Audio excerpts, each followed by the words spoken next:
Hi, this is Stuart Molina, Music Director of the Harrisburg Symphony Orchestra. Today I will be talking about our April Masterworks stream.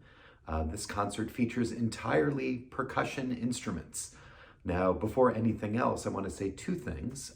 The first is that the percussionist, I think, is the most underrated member of the orchestra. The percussionists who get jobs with professional orchestras are not just masters of a single instrument, but masters of an entire family of instruments.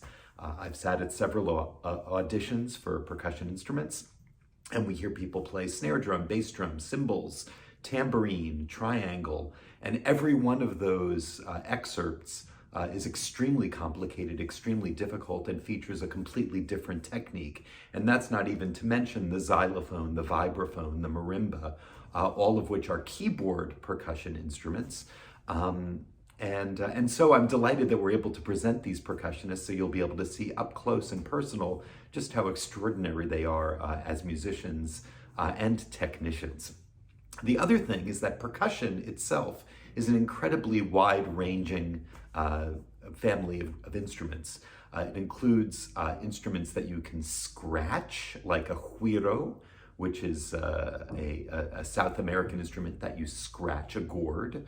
Instruments that you hit against each other, like claves, the wood blocks that you can hit together to make percussion sounds. Hit with a stick, like a snare drum, a bass drum. Hit metal together, like cymbals. And of course, the whole world of keyboard percussion, glockenspiel, marimba, vibraphone, xylophone, and the like. So I thought it would be a good idea to start with a piece that kind of is the first of the great pieces for percussion ensemble. It's a piece of music by Carlos Chavez, the Mexican composer.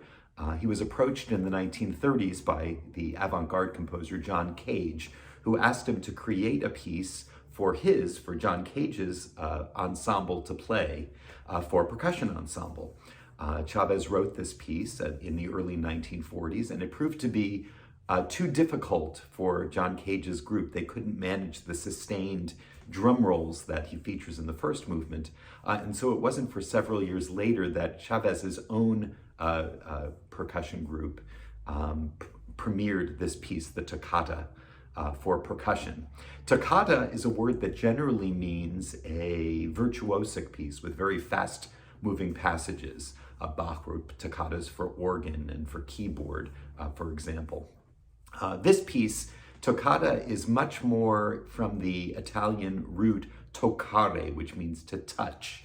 And Chavez was trying to show the different ways that you can create sound touching percussion instruments.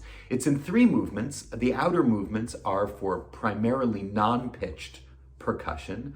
The one exception to that is the timpani, the large kettle drums, and the kettle drums actually have pitches, which you'll hear very clearly in this work. But other than that, the first movement features two snare drums, an Indian drum, a tenor drum, bass drum, and of course the timpani. The middle movement is for the keyboard percussion, mostly for non-pitched things like cymbals and the like, but also featuring glockenspiel, the very small orchestral bells, and xylophone. I'll talk about xylophone, marimba, glockenspiel in a little bit. And then the third movement comes back to the kinds of instruments that we heard in the opening movement. Just a couple of words about the piece itself. It's strange for an audience that isn't used to hearing percussion ensemble playing to hear a piece like this and to discern themes. But he does use standard forms. The first movement is in sonata form. You have a first theme, a second theme, which will return at the end. You'll hear things in the timpani, which is pitched in an interesting way with an F natural, a B natural, and an E. So that is kind of the tonal center of this first movement. But the most interesting thing that I find about this movement is the way that he uses the instruments interplaying with each other. So instead of just one drum playing a rhythm, you'll have rhythms that are passed from instrument to instrument. So for example, there might be a rhythm, ba-da, ba-da, ba-da, ba-da, ba-da, ba-da. And instead of having one drum playing ba-da, ba-da, ba-da, ba-da, ba-da, ba-da, you'll have three drums, ba-da, ba-da, ba-da, ba-da, which makes it complicated to play, but very cool to listen to. The other thing to listen for in this first movement is the long drum rolls. And he does these with what we call terraced dynamics. So instead of having what we would call a crescendo, where it just gradually gets louder, or a decrescendo, where it gradually gets softer, he does it very, very loud, then suddenly loud, then suddenly a little less loud, then suddenly kind of soft, then really soft, and then extremely soft. Again, not easy to pull off, but we have the players to do it. What can I say? And the third thing that I want to point out is the way he uses mutes. Sometimes the players will put pieces of cloth on the drums to mute the sounds of the drums. It kind of creates a whole other soundscape for the composer to play with. The second movement is kind of time standing still. It's extremely slow, featuring very steady rhythms, and it's much more about the kinds of sounds that are being combined than the pitches that are being played. Although there are motifs, and you'll hear in the glockenspiel a very high melody, it's much more about first of all, the contrast to the first movement. Suddenly you have these pitched instruments and these bell-like instruments after almost entirely drums. And also just about this stasis, this lack of any kind of movement. The third movement comes back and we hear it introduced by the timpani, again with similar pitches that we had in the first movement. This is a very exciting movement. In a few different sections, you have moments where it slows down suddenly. You have new instruments introduced like maracas and shakers to set up a rhythmic pulse. But it does come together at the end for a very exciting and very fast finish. The second piece on our program is by German composer Rüdiger Pavasser. It's called Sculpture in Wood. It's probably his most famous piece. Pavasser himself is a percussionist. He plays both in small ensemble and also with full orchestra. Sculpture in Wood is written for 4 marimbas. And so I think I'll take this opportunity to talk a little bit about the various keyboard percussion instruments and what exactly are they, what are the differences. The smallest of the keyboard percussionists, the keyboard percussion instruments is the glockenspiel. The glockenspiel is also known as orchestral bells. You hear them frequently in orchestral pieces. They're extremely high-pitched, small slats of metal. All of the keyboard percussion instruments are laid out like a piano keyboard with white keys and black keys, and they're played with mallets. And so the glockenspiel is the smallest, the very highest pitch. It has a lot of ring to it. It sounds like bells. Then you have the xylophone. The xylophone is, it can be made out of wood, it can be made out of plastic, the actual slats that are played. It has no resonating tubes underneath it. We'll get to that with the marimba and the vibraphone. And so it has a very short sound. It doesn't have much long ring to it. It's a very percussive kind of sound. It cuts through an orchestral texture. So when you hear it in orchestra, it's usually used to great effect to create kind of an edgy sound. For example, in pieces where you want to create like the walking skeletons, you might hit instruments like the xylophone. The marimba looks kind of like a xylophone. It's always made out of wood, usually rosewood, and it has resonating tubes underneath the slats. This creates a much longer lasting sound. The sound of the marimba is a much warmer sound than the xylophone. And so it's much more of a blending in kind of sound than the percussive sound of the xylophone. They come in very large sizes. There are 5-octave marimbas, there are 4.5-octave marimbas, 3.5-octave marimbas. And they often work very well together, like this piece, Sculpture in Wood, is for four marimbas playing together. And lastly, you have the vibraphone. The vibraphone is kind of like a xylophone, except that the slats are made of metal, and it has a pedal that allows you to sustain, like the pedal on a piano. Without the pedal, you just hear that, and with the pedal, it lets it ring. And so a vibraphone allows chords to ring. It also has an electric motor that generates little fans inside the tubes, and so you can create vibrato instead of ba, ya, ba, which is kind of cool too. You hear the vibraphone. I mean, my favorite vibraphone solo is in the Cool dance from West Side Story. It's a very jazzy kind of sound, and a lot of jazz music was written for vibraphone. So anyway, back to the piece. We have four marimbas, and it's a very, it's kind of a cross-breeding piece. It's a piece that not just lives in the classical world, but also in the jazz world. It is clearly an attempt to create written-out jazz sounds for the four marimbas. Totally through composed. There's no improvisation you'll hear, but a lot of the solos that you'll hear in this piece sound like the instrumentalists are improvising. The chords that he uses, the harmonies, are very jazzy chords. I'll play you just a little bit at the beginning so you can hear what I'm talking about.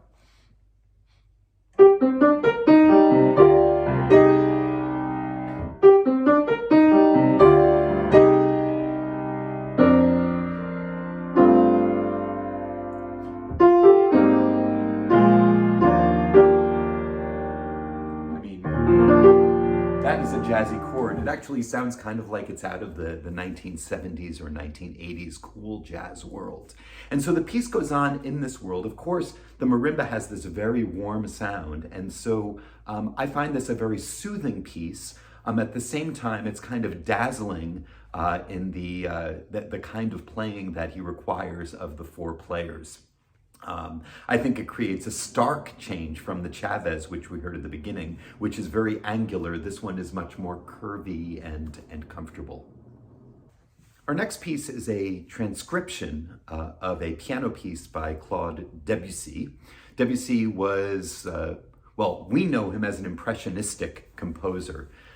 He didn't really like the term. He was writing music that he just thought was beautiful music. But Debussy was a very important composer in terms of the direction of music at the time. He wrote around the turn of the 20th century, and his music is among the first music that people consider modern music. And when they say modern music, it's meaning music that departs from a standard tonal world of major and minor scales. He wrote a lot in whole tone scales and pentatonic scales, rather than in just major and minor chords. The piece we're going to play, however, is a very tonal piece. It's called The Sunken Cathedral.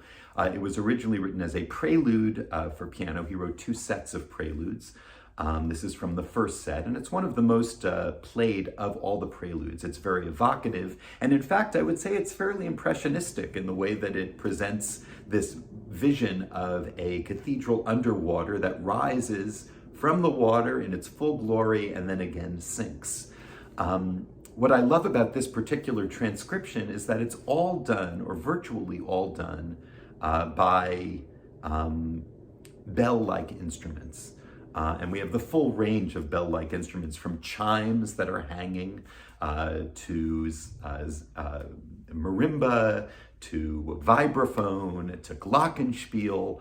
All of these are featured in this piece, as well as timpani and suspended cymbals, creating that kind of sound that you'll hear throughout this thing. But I think that this particular group of instruments works remarkably well for this piece by Debussy. It's a piece that I love very much, and I'm very happy to have discovered this arrangement for percussion ensemble of the Sunken Cathedral. The next piece on our program is by composer Rob Smith. It's called Sprung Out. It's called Sprung Out because it was written for a percussion group called Sprung that Rob Smith got to know when he was living in Australia before coming back to the United States. And I like to think of this piece almost like a concerto grosso, in that there are two separate groups of instruments that are playing together. On the one hand, we have the pitched percussion instruments. We have two marimbas and a vibraphone playing in one group. The other group alternates between playing cymbals of various sizes and shapes and hand drums of various shapes and sizes as well. And so you have this kind of binary sound, very different sounds from each other, working with each other sometimes and in opposition to each other at other times. It's a very complicated piece, and intentionally so. There will be a lot of syncopation. Syncopations, instead of straight rhythms, you get syncopated rhythms, beats that are off of the beat. And this creates an interesting interplay of rhythms and sounds. It also has, sometimes the instruments are playing in the same rhythm, and then sometimes they'll be off by just a little bit. So someone once described this as creating this kind of hallucinogenic feeling, like nothing is really as one expects at any given time. But the end result is really quite extraordinary.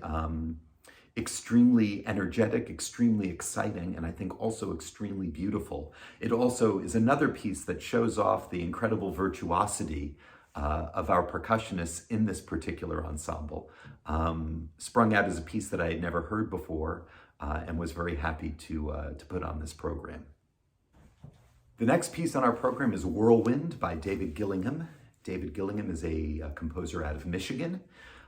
This is a wonderful piece, and it's kind of a perpetual motion piece. From the very beginning, with its outburst of 16th notes, it stays at this fevered pitch pretty much from beginning to end. It's also a piece that's written in a tonal world that's incredibly comfortable to listen to, and is based on a very simple idea of combining two different modes. The modes, if you take a D scale, just playing the white keys, and work your way up. These are different modes that are used in composition. In this particular case, he uses the lower half of the Lydian mode, which includes a major third and then a risen fourth step. And then he uses the top part of the Mixolydian mode. And so you have that scale on which he builds this piece. And at the very beginning, you hear this kind of thing.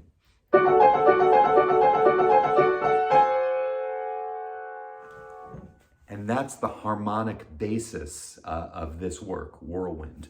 The instruments that he writes for are mostly bell instruments again. He uses glockenspiel, vibraphone, marimbas. He also has various percussion instruments, including temple blocks, which are wood blocks of various sizes that have different pitches, and tom-toms, bass drum, et cetera, et cetera. And he uses these kind of to highlight moments rather than most of the time as the consistent perpetual motion, which you hear mostly in the marimba and the other keyboard percussion instruments.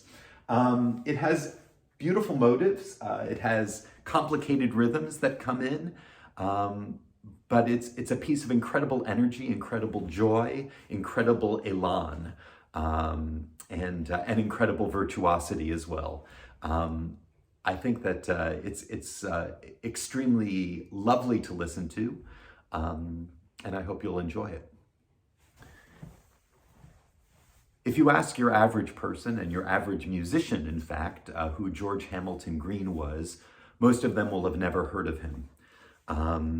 But if you ask any percussionist who George Hamilton Green was, not only will they know who he was, but they will think of him with incredible reverence.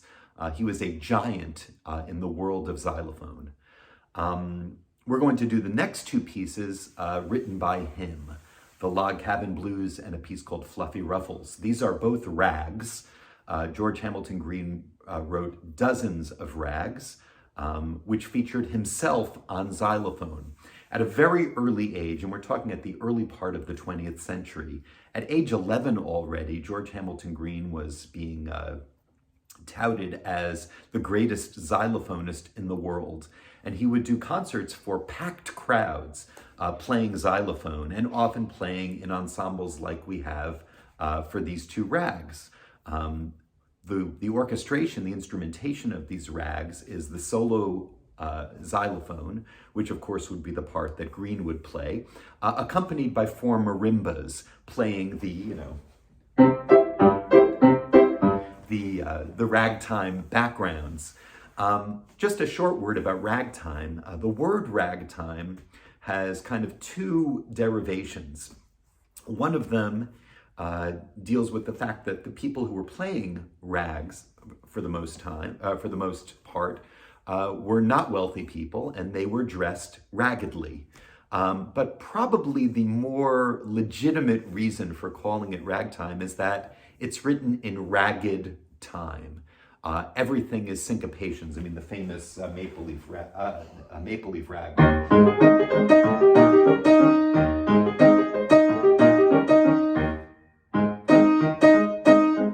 That's kind of your typical ragtime rhythm. And so ragged time became ragtime, as words tend to do. Anyway, back to George Hamilton Green. The two that we're going to play, Log Cabin Blues and Fluffy Ruffles, are both delightful, and they're very different from each other. Log Cabin Blues is a more standard kind of looking backwards rag, meaning in the style of, let's say, Scott Joplin. Fluffy Ruffles is a little bit more of the post-Joplin kind of rag. Both of them are fiendishly difficult, and both feature members of our percussion section. Log Cabin Blues will feature Barry Dove, and Fluffy Ruffles will feature Chris Rose, our principal percussionist. These are incredible pieces, and for a long time they were forgotten, and then a percussion ensemble called Nexus brought them back with a very famous recording of entirely George Hamilton Green compositions. I recommend you listen to that if you like these. There are many others that are equally beautiful, but I'm very happy. The final piece in our program brings this program home with a bang, quite literally. It's a piece called Bonham by the great American composer Christopher Rouse. Bonham is a tribute to the drummer from the 1970s rock group Led Zeppelin. And John Bonham, being the drummer, was a huge part in creating the iconic sound of this iconic band. What Rouse did was he took actual drum grooves that John Bonham used and incorporated them as kind of the heartbeat of this piece. So it's orchestrated for all kinds of drums, but the center of literally the center of the stage, and also the musical center stage, is the drum set player who's playing rock and roll drums throughout this piece. And then the other instruments are highlighting and elaborating on that central drum rhythm. It's an extremely exciting piece, extremely fun to have put together. I think all the players really enjoyed this one.